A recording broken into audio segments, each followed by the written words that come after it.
Part of the historic east wing of the White House is being torn down.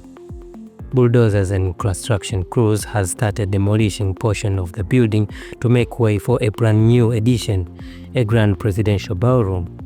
President Donald Trump confirmed the project during an event honoring the LSU baseball team, proudly calling it a dream long overdue. Standing inside the East Room, the president told the crowd, and I quote, "They have wanted a ballroom for 150 years, and I'm giving it to this wonderful place," end of quote. According to the White House officials, the massive new ballroom will cover around 90,000 square feet, designed for official events, state dinners, and major national celebrations.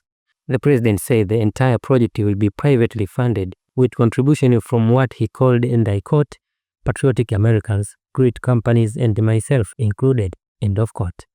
Trump also promised that the design will, and I quote, "respect the original architecture," end of quote. The ballroom won't directly connect to the main residence, but it will sit close to the East Wing, where most of the First Lady's staff work and where many officials' tour begin. Construction crews began work earlier this week, with visible demolition on the outer part of the west of the East Wing. The area was fenced off, and heavy machinery could be seen removing section of 1902 structure.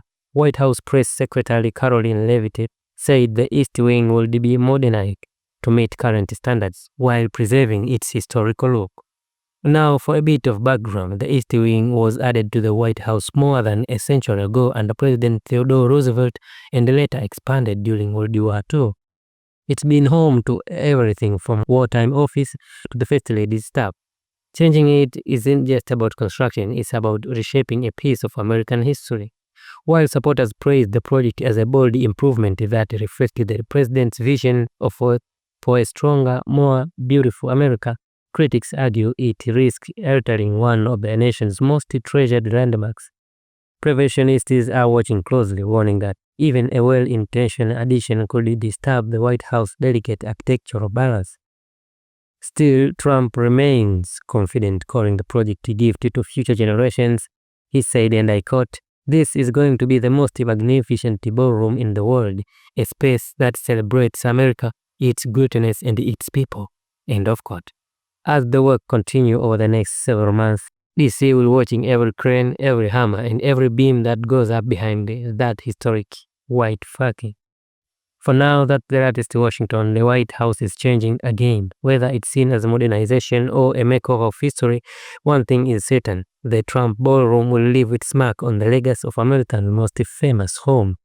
Don't forget to like, subscribe, and share.